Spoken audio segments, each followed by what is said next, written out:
La mayoría de las empresas tienen muchísimo más dinero que debe que el dinero que han puesto los propietarios, que el dinero que han puesto los accionistas. Eso también entra dentro de la normalidad del funcionamiento de una empresa. Pero es que en estas décadas se ha disparado el apalancamiento de una manera tan escandalosa que ante cualquier dificultad para pagar esa deuda, cuando llegue el vencimiento, esa empresa o ese banco no tiene capacidad de afrontar ese pago.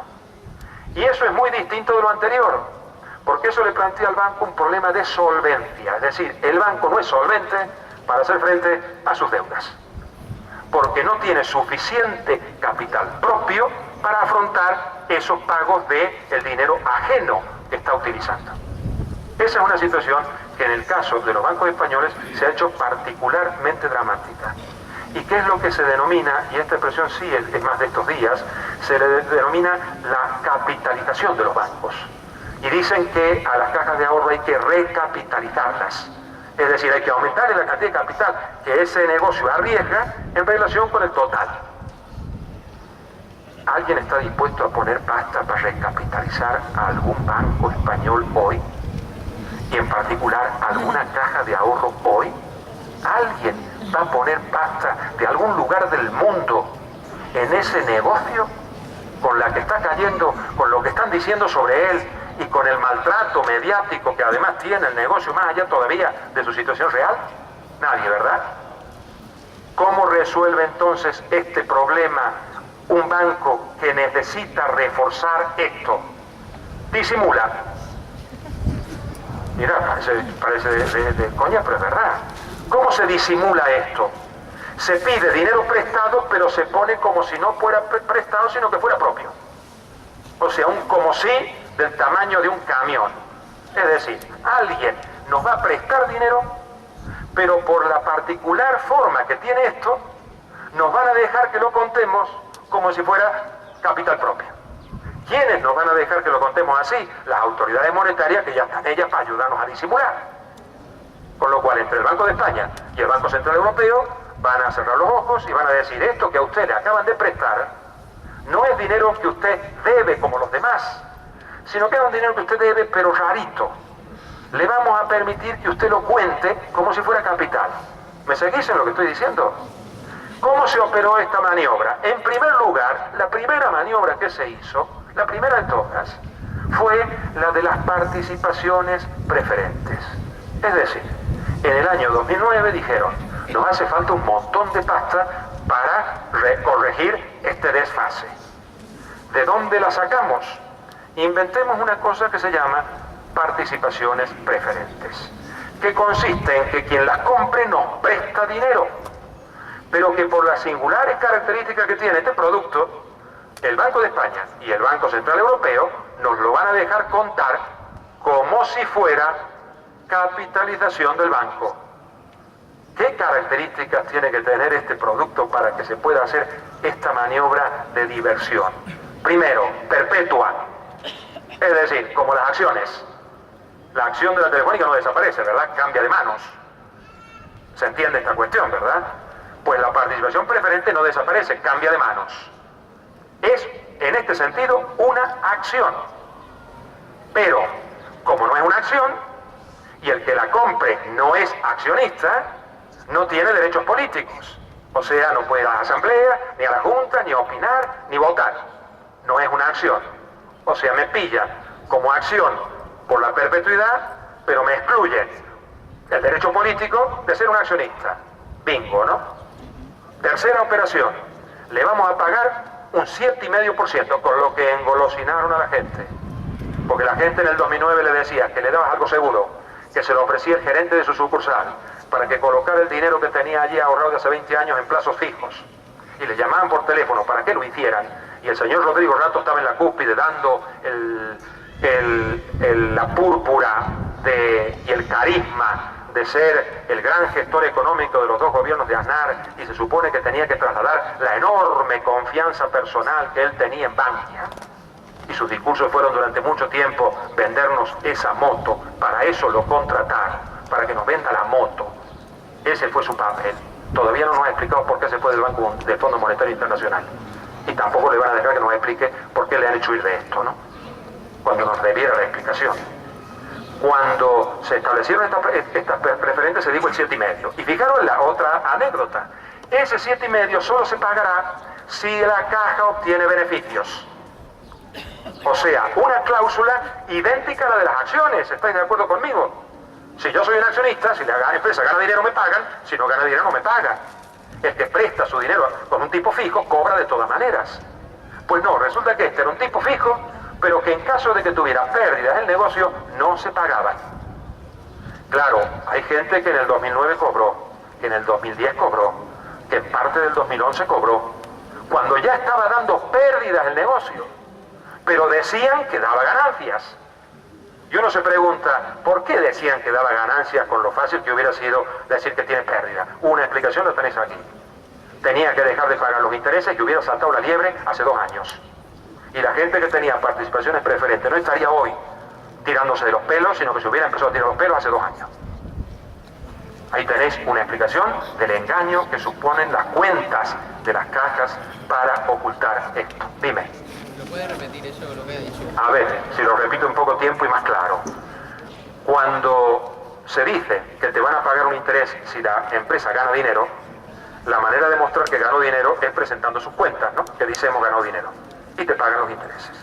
Si la empresa no ha ganado dinero y pone las cuentas que ha perdido dinero, entonces el contrato que tú has firmado dice que no te pagan los intereses. ¿Te imaginas hace 2 años atrás o 2 años y medio atrás que hubieran dicho, este año hemos perdido dinero, por tanto usted no va a cobrar los intereses? Tú hubieras dicho, ¿cómo? ¿Que no los tenía yo seguro? Que estos intereses dependían de no se sabe bien qué cosa. No eres interés garantizado porque era preferente que usted me dijo cuando yo invertí que estaba seguro. Hubiera planteado el problema con antelación, ¿verdad? Luego haremos otro comentario sobre este asunto que es especialmente sangrante y quizá más sangrante que este. Es decir, ¿cómo lograron maquillar las cuentas, por ejemplo, para sacar las acciones de banco? Entonces, la pregunta del compañero es relevante, ¿no? Es decir, ¿cómo se pueden inventar cuentas que no sean verdad? Si hay mecanismos de control de estas cuentas, ¿no? Esta es una historia relacionada con cómo se lleva a cabo la contabilidad, no solo en los bancos, sino en general en la economía, en cualquier empresa, ¿no? Si me permite, lo dejamos un poco, porque es muy técnico y me puede llevar demasiados minutos. Lo dejo pendiente para el coloquio, para que después de que haya preguntas más generales, volvemos a él, no te olvides, ¿vale? Porque es importante la cuestión. En España se cambió el plan contable hace años para favorecer esta situación. Con lo cual también tendrían que dar alguna explicación los que dijeron que el nuevo plan contable, que sigue el modelo anglosajón de la City, es mejor que el plan contable que teníamos, que seguía el modelo francés. Otra cuestión ya más técnica, pero importante. Descrito todo este cuadro, como resulta que los bancos, las cajas, Bankia, no están en condiciones de resolver ese problema, ni aún con las participaciones preferentes, porque no era suficiente, ¿a quién se apela a continuación? Vamos, si hago la pregunta y paso un papelito, decimos todo lo mismo, ¿verdad? Al Estado, ¿verdad? Que venga y eche una manita, ¿no? ¿Cómo se echó esa manita? Con eso que ya sabemos todas las iniciales, y se llama el FROB. ¿A que todos sabemos ya del FROB? Casi soñamos con el FROB. Yo creo que entre el FROB y la prima de riesgo nos quitan el sueño, ¿no? El FROB.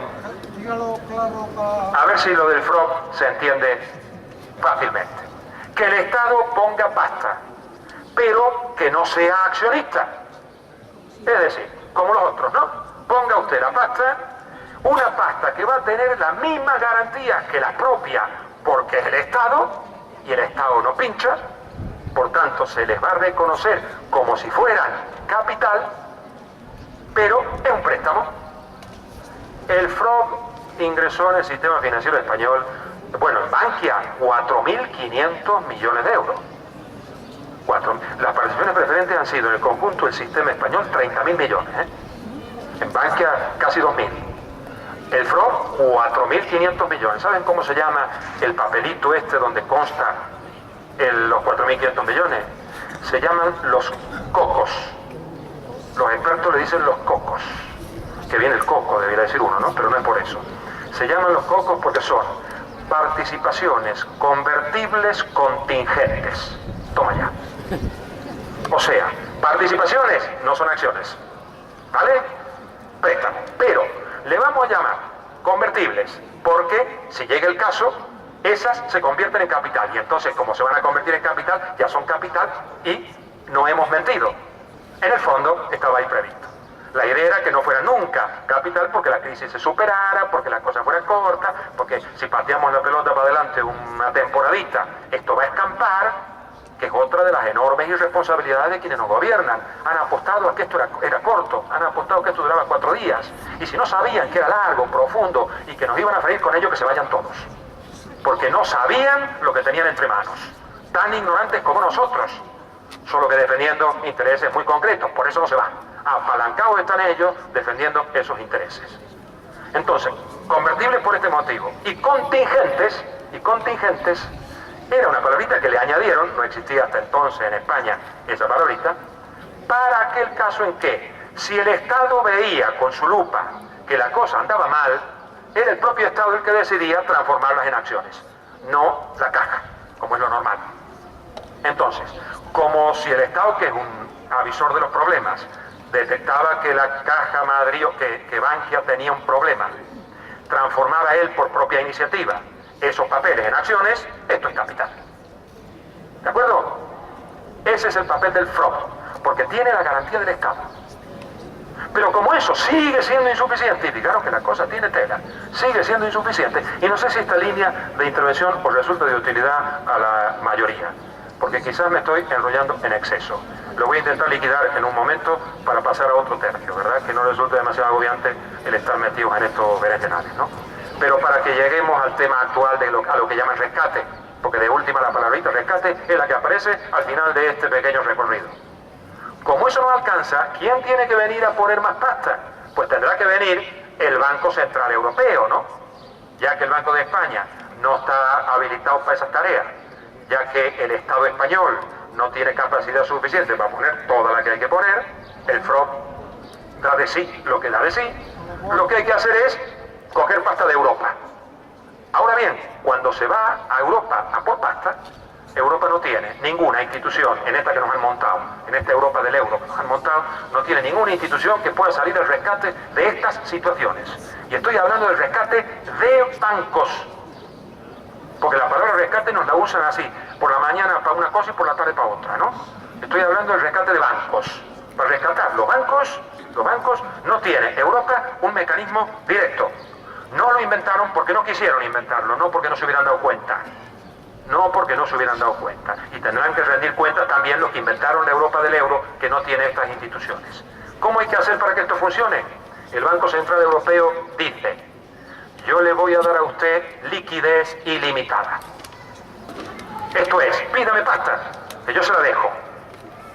$500 millones de euros puso a disposición de los bancos europeos hace menos de un año. El Banco Central, los bancos españoles tienen el 75% de esa pasta, cuando la economía española es el 12% de la europea. Tenemos casi toda esa pasta, la piden los bancos españoles. Nos contaban en el discurso aquel, no sé si lo recordáis, ese dinero tiene que llegar a las familias y a las pequeñas y medianas empresas. Lo decía de Guindos en su discurso cuando dijo que esto era de 15.000 millones y ya va por los 80.000. Lo dijo el gobierno anterior con el señor Elena Salgado. O sea, todo el discurso era estas inyecciones de pasta, que uno se pregunte dónde sale, tiene que llegar a la gente, a las familias y a las pequeñas y medianas. No ha llegado hasta ahora ni un puñetero duro. ¿Por qué no ha llegado ni un puñetero duro hasta ahora? Porque ¿cuál ha sido el negocio que han hecho los bancos que han pedido esa pasta? Lo que han hecho es, primero, cubrir sus propios problemas. ¿De qué manera? Fijaros que las cosas tienen tela. El Banco Central Europeo les presta el dinero al 1%. ¿Sí? Lo cogen. Una parte de ese dinero, y no pequeña, se la vuelven a dar al Banco Central Europeo, que les paga el 0,75%. Conclusión, les cuesta un 0,25, lo invento, ¿no? Pero eso les permite tener ahí una reserva. Dicen, vamos a pagar para tener ahí una reserva de dinero para los apuros que se nos van a presentar de los préstamos que van venciendo, ¿me seguís? O sea, un dinero de ida y vuelta, ¿no? Me lo da usted, yo se lo vuelvo a dejar y le pago una cantidad por ese trámite, porque usted me lo tiene guardado. Es mi caja fuerte, por decirlo así, ¿no? Y el resto del dinero, lo que hicieron con él es prestárselo al Estado español al 4%. De manera que entre el 1 y el 4, allí sí había negocio, ¿verdad? ¿Por qué motivo? El mecanismo es este. Porque el Banco Central Europeo no está habilitado para prestarle directamente a los estados. Menudo chollo. Lo presta a través del sistema financiero para que hagan negocio con esto, ¿no? con el argumento de que son más racionales, más eficientes, más sensatos, más organizados, más todo lo que sea, que todo lo demás. Ese es el camino a través del cual al Estado le ha llegado dinero a través de los bancos para solventar algunos problemas, pero me interesa la parte en la que los bancos se han quedado con una parte de esto para sus propios problemas, ¿no? Esa es la situación que tienen en este momento los bancos, que es, dicho con una sola palabra, que la podemos decir en una asamblea del 15M porque hablamos lo más claro que sabemos, está en quiebra. Expresión que no puede usar ni un puñetero político de este país, porque parece que en ese instante se transforma en el más irresponsable de todos los políticos. Qué bonita la política que tenemos, que para hablarle claro a los ciudadanos se transforma en irresponsable respecto de la seguridad del sistema financiero. ¿Qué quiere decir esto? Que nosotros tenemos que defender políticos que nos mientan, porque ¿Dónde está la política si resulta que nos tienen que mentir para poder ser políticos? Casi yo diría, mirar, no es que los políticos no mientan, es que hay que ser mentiroso para poder ser político. Es decir, es que al revés, la selección de personal que hace la política necesita mentirosos, porque nos tienen que engañar en aras de la estabilidad del sistema financiero. Claro, si esta es la situación, ¿dónde queda la deliberación ciudadana? ¿Dónde queda el debate político? ¿Y dónde queda gente como nosotros que podemos usar la palabra quiebra y no salimos corriendo a buscar nuestro dinero en los bancos porque tenemos infinitamente más sentido común que todos estos juntos? No nos pueden decir que no se puede decir quiebra. Y por eso vengo yo aquí a transmitir la sensación de que aún estando quebrado, no es para salir disparando. Primero, porque había que distinguirlo de los comerciales de lo de inversión. Segundo, porque los estados siguen estando detrás. Tercero, porque Europa es mucha Europa y no la van a dejar caer así porque sí. Por muchas razones. Por muchas razones somos sensatos y no entramos en pánico, ¿verdad? Ahora bien, en ese cuadro de situación, ¿cómo se sale adelante? ¿Cómo se sale adelante en la situación en la que está Bankia, en la que están las cajas de esta quiebra? La única salida posible es lo que se llama la recapitalización de los bancos. O sea, que los bancos tengan una solvencia que hoy no tienen. Y esa solvencia solo la da el Estado, no la da nadie más que el Estado. Por eso ha nacionalizado la mitad del sistema bancario español. Por eso hoy hay $500 millones de euros en manos del Estado que ha nacionalizado no solo Bankia, sino Catalunya Caixa, no solo Catalunya Caixa, sino el Banco de Valencia, no solo esto, sino el nuevo Banco de Galicia, no solo esto, sino Catalunya Caixa, o sea, un puñado, y mañana el Banco Mare Nostrum, y así sucesivamente. O sea, la garantía de que esto se sostenga ha pasado por la entrada a saco del Estado en el control de todo ese tinglado. Esta garantía que el Estado está dando de este asunto es la mayor de todas las garantías posibles. Ahora bien, ¿con qué fin? ¿Con qué finalidad? Con la finalidad de seguir en el proceso de liquidación del sistema de cajas de ahorro y de que paguemos los contribuyentes los platos rotos al haber entrado a hacernos cargo de todos estos desastres. ¿O hemos entrado para quedarnos allí para siempre, para no salir nunca más y para gestionar esto de otra manera? Reconociendo las deudas que haya que reconocer y desconociendo las que haya que desconocer, modificando la forma de gestionar este tinglado, estableciendo un sistema de banca pública que absorba todo lo que el 15M defiende como banca ética, todo eso y mucho más. El momento oportuno que hoy tenemos es que en España existían las cajas de ahorro, en España el Estado ha tenido que entrar a saco en las cajas de ahorro y nosotros somos los que podemos exigir ahora que esa situación se transforme en una banca pública. Y la discusión de lo bueno y lo malo de la banca pública, los errores que ha habido, los defectos que tiene y cómo debiéramos de hacer para que funcionara bien de verdad, es un tema que podemos discutir después, ¿verdad? Que podemos discutir a continuación. Y yo lo propongo como el tema. Dime. Voy a hablar un poquito más alto, por favor. ¿Qué probabilidades hay de que las cajas se conviertan en banca pública? ¿Qué probabilidades hay ahora? Porque hablan ustedes de transformarlo en banca, pero ¿qué probabilidades hay ahora? Las probabilidades en este caso son exclusivamente políticas, ¿verdad? Si las cajas de ahorro se transforman en un banco público y eso depende exclusivamente de las mayorías parlamentarias, olvidémonos. Pero también digo que si el freno de los desahucios dependiera exclusivamente de la mayoría parlamentaria, tampoco hubiera salido. Y el 15M lo puso sobre la mesa en las plazas de este país. El 15M le colocó a los políticos el desahucio cuando ellos no se lo hubieran planteado en su puñetera vida en las mayorías parlamentarias. Por tanto, ¿qué probabilidad hay de que una banca pública sea posible? Por de pronto, y eso lo pienso profundamente, que el 15M lo asuma. Aquí en este país hay cosas que asumidas por el 15M llegan más lejos que si esperamos que determinadas mayorías parlamentarias en un momento determinado decidan una cosa o decidan otra, o que la misma gente votando la próxima decida una cosa distinta. Me da la sensación de que la capacidad de impregnar a la política, a los políticos que tienen las dinámicas generadas por el 15M, tienen un potencial enorme. Quiere decir, yo no voy a convencer a un diputado socialista que no lo hace para defender una ley de creación de una banca pública a partir de las cajas, si sus votantes, si los socialistas amigos míos con los que yo discuto todos los días, no asumen el argumento de la banca pública. Tendrán que ser ellos que les votan, lo que les exijan, que lo hagan. Al mismo tiempo que nosotros, con nuestra dinámica al exterior de esa opción partidaria, por decirlo así, ¿no?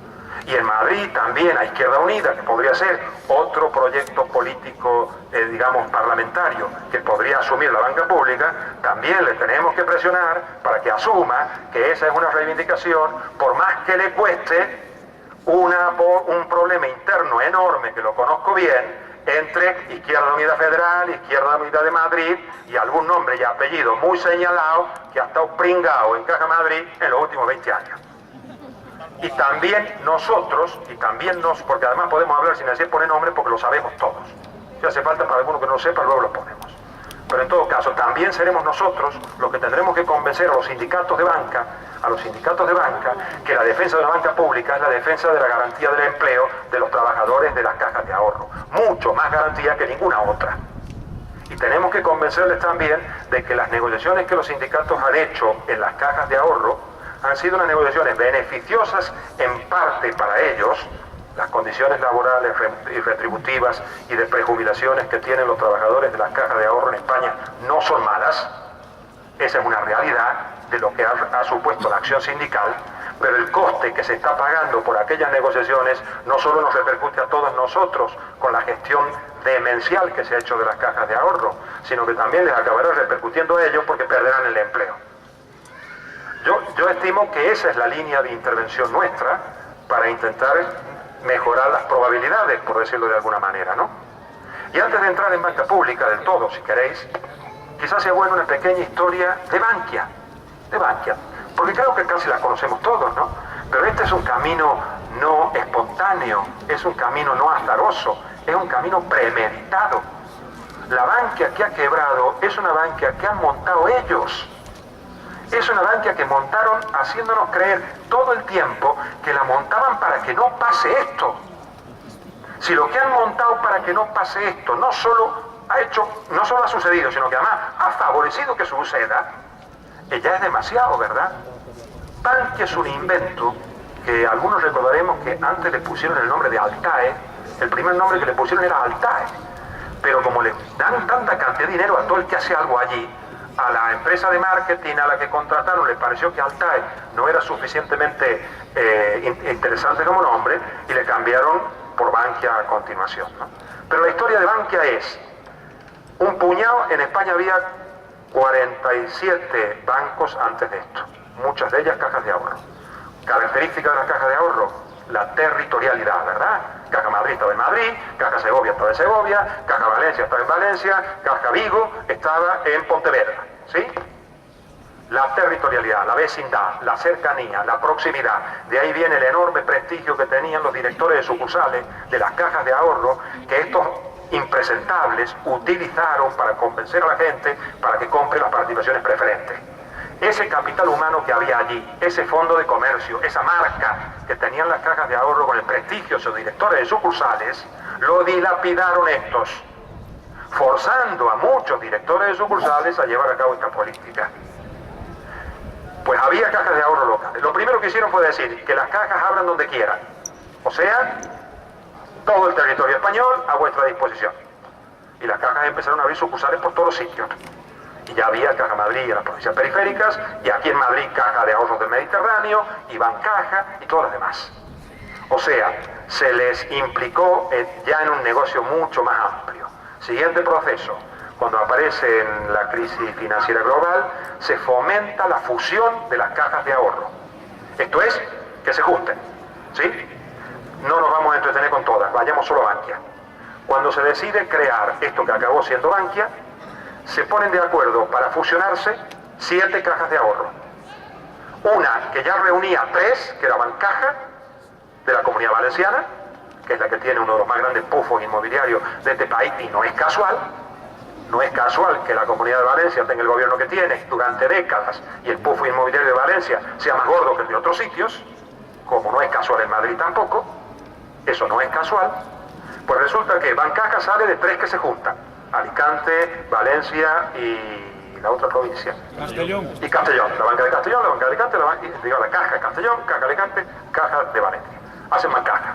Después con Segovia, La Yetana, otros más, y Caja Madrid montan el Banco Financiero y de Ahorros, que quizás nos hemos olvidado algunos de allá, el BFA. Eso es lo que crean. Primera operación de manipulación de este asunto. Deciden que todo el negocio bancario y financiero de las cajas pase al Banco Financiero y de Ahorros.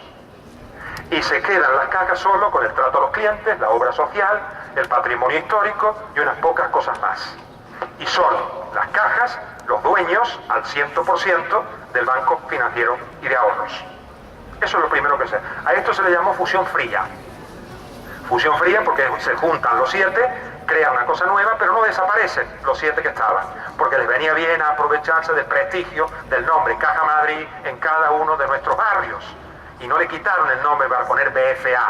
Dejaron Caja Madrid porque era el llamador, era el que convocaba a la gente a seguir confiando en lo que venía confiando desde hace 40 años. Una maniobra absolutamente premeditada de mantener a la gente en su sitio, aunque le estaban cambiando el pastel entero. Después de creado el BFA, dicen, ahora viene la buena. ¿En qué consiste la buena? Vamos a crear Bankia. Y el BFA crea Bankia. Y tú dices, ¿para qué otro? Si ya está el BFA, ¿para qué vamos a hacer otro escalón más de este asunto? A esto le llaman segregación, los expertos. ¿Qué hicieron con esto? Dijeron, en el BFA se queda lo peorcito que tenemos. La mayor cantidad de los morosos, los incobrables, el suelo, la vivienda, todo lo que llamamos activos tóxicos. Yo no he encontrado todavía ningún periodista que diga banquero tóxico, político tóxico, y solo dicen activos tóxicos, ¿no? Pues sería bueno que le llamen también a ellos así. Pues dejan todo eso amontonado en el BFA, ¿sí? Y le pasan a Bankia, a esto que acaban de inventar, lo mejorcito del negocio. ¿Con qué finalidad? Según nos lo vendieron, es que le pasamos lo mejorcito del negocio a Bankia, porque entonces ahora sí podemos sacar esto a bolsa y va a haber inversores dispuestos a meter capital en este negocio que, como ya hemos visto, no había nadie que lo hiciera, ¿no? Entonces creemos Bankia y saquemos a bolsa acciones de Bankia. Se crea Bankia con los mejores activos que había, los otros quedan aparte. Esto del banco malo que suena por ahí, ¿no? Que suena, ¿verdad? Pues lo han hecho, aunque digan que no lo van a hacer. Pues Bankia, dicen, el 52% queda en manos del Banco Financiero y de Ahorros. Y el 48% restante sale a bolsa. ¿A qué precio sale a bolsa? Yo no sé si os acordáis de hace 2 años, cuando salió esto en el 2010, que el debate era ¿cuánto vale esto? ¿Cuánto vale esto? Entonces, empezaron a analizar los libros, como bien dice el compañero. Empezaron a analizar los libros y dicen, bueno, valdrá lo que dice la contabilidad, ¿no? Valdrá lo que dice la contabilidad, ¿verdad? Porque dicen que la hacen bien, ¿no? Pues resulta que ya en ese momento que se conocían lo que había dentro, dijeron, no vale esto. Ya les empezaron a dar un caramelito a los inversores diciendo, compren esto más barato, lo vamos a hacer valer un 30, 35